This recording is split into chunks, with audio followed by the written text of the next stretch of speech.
nuevamente Marcucci here again in the video, and today we're going to be talking about Paul Atkins and the new SEC chair. If you're like me and do not know who he is, then this is the video for you.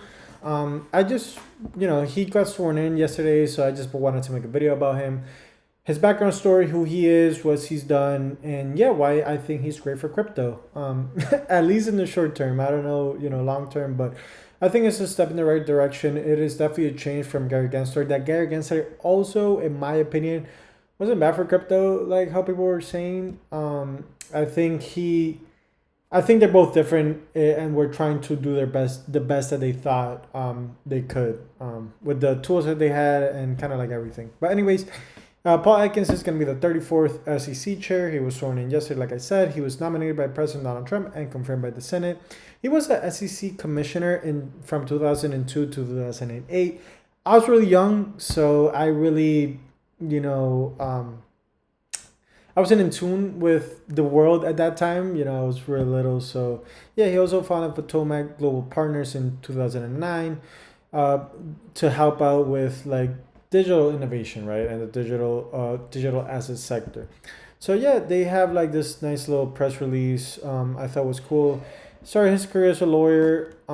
He's also done, with public mergers, acquisitions, kind of everything. So yeah, he's really well versed. So I can see why Donald Trump kind of like elected him to be the next SEC chair or nominated him. So yeah, his crypto accomplishments is obviously Patomak Global Partners. He also is a co-chair of Token Alliance. Token Alliance, I personally haven't heard about them, but they have like this initiative to educate, promote, and help shape the responsible growth of tokens and digital assets issuance.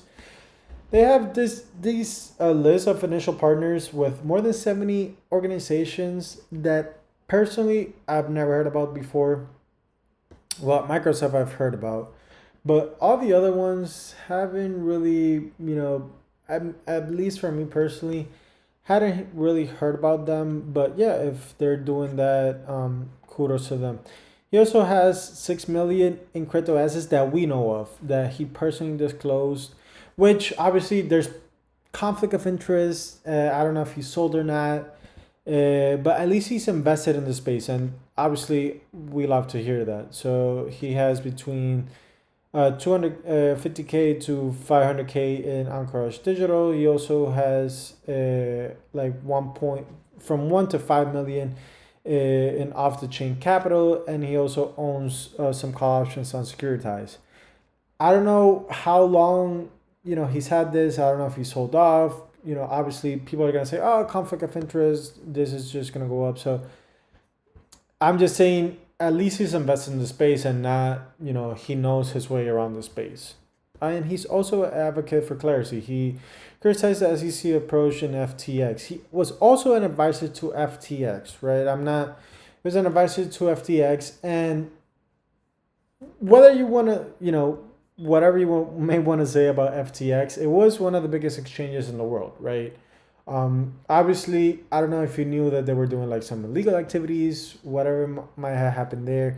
They committed fraud. They clearly committed fraud. And yeah, obviously not a good look, but he kind of blames the U.S. government for the collapse of FTX. Obviously, there's going to be, some discretionary, people from both sides are going to say they're part of the story. Obviously, I believe it was fraud, and they were advising them. But obviously, were they advising them to do fraud? No, of course not.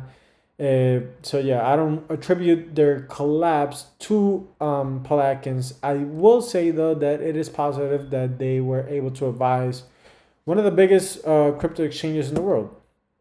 So he's pro innovation stance versus Gary Gensler's regulation by enforcement. They clearly both wanted the crypto space to evolve and be as big as they can. They had different ways to view it. Even Gary Gensler now, he's like, after he left, he became like the pro crypto, pro Bitcoin person that he was at MIT and before that. So yeah, less legal pressure and more clarity, and they're pausing crypto lawsuits. And we've even seen that some of the lawsuits have completely gone away. So I believe we're going to see new crypto lawsuits come sooner rather than later, right? Like, I think they want to like pause all the lawsuits and kind of like disband them, and then they're going to start their own legal procedures.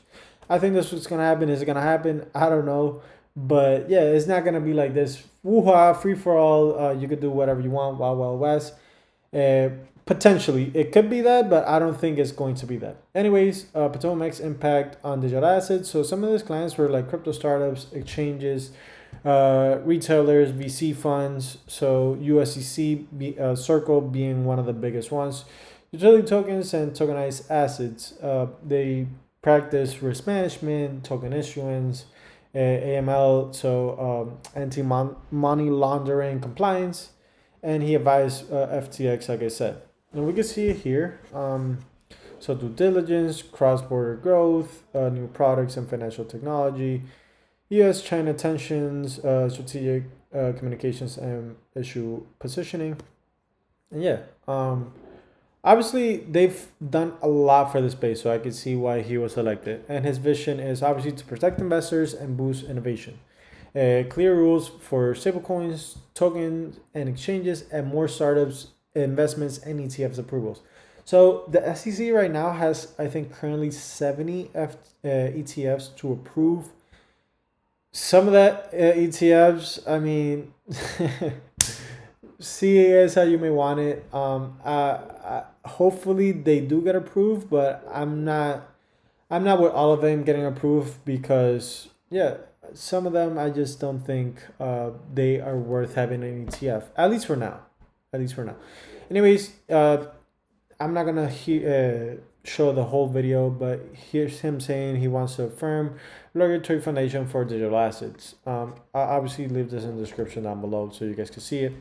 Anyways, for those of you that are wondering, the market performance under Atkins. So from 2002 to 2008, he was a commissioner. So the S&P rose 95% from 2002 to 2007, and negative 27%. This should have been negative 20%, but it was negative 20% in August in 2008. So this is the financial crisis, and there was obviously no crypto when he was there. Bitcoin started in 2009, 2010, 2011, and the rest is history. So this is going to be new. So we're probably going to see a new number when he leaves. I don't know how long he'll serve.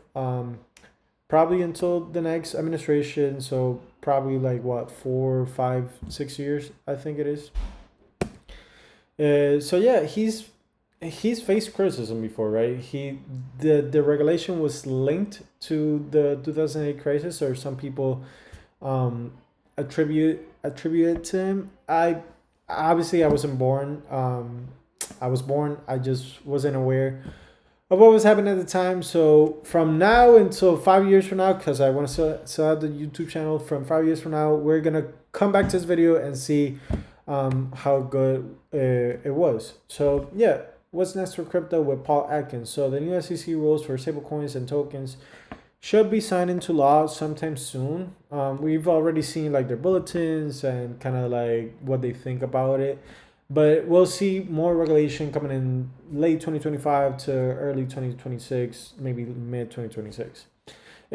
There's a potential for more ETFs to be approved, so there's going to be more crypto funding, right? So what's happening in crypto now is that funding has really dried up. People are focusing more on revenue, which I do think is the right idea. Like revenue should be one of the main topics, but I think the main topic for crypto is having the next big thing, like helium. Like helium is a great example of crypto and how crypto has helped out people that didn't have phone plans, or phone plans were too expensive and they wanted like something different. That's what we need. Like obviously we need revenue. I'm not saying we don't, but we also need funding for these projects to succeed.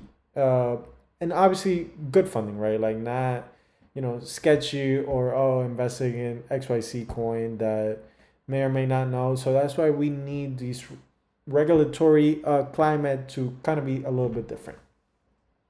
And then yeah, I mean, people are confident, and people, if you see, from his time it went up 95%, right? So we could see some price surge, and people are definitely taking that into account. So yeah, anyway, some of his key takeaways: he's pro crypto, pro Bitcoin. He talks about Bitcoin And I do think that they're going to do a good job in bringing stable coins worldwide and becoming the global leader, the US dollar remaining the global leader with stable coins. And yeah, anyways, please do your research. As always, I'm not an expert in the subject, not financial advice or anything, not saying to invest in anything, but yeah. Obviously, please remember to leave a like, comment, and subscribe if you're not done so already. Thank you so much for watching. I was away during the weekend for my mom's anniversary. That's why I didn't post. So yeah, thank you so much. I'll respond to all the comments that I got left over the weekend, and I will see you on the next one. Bye-bye.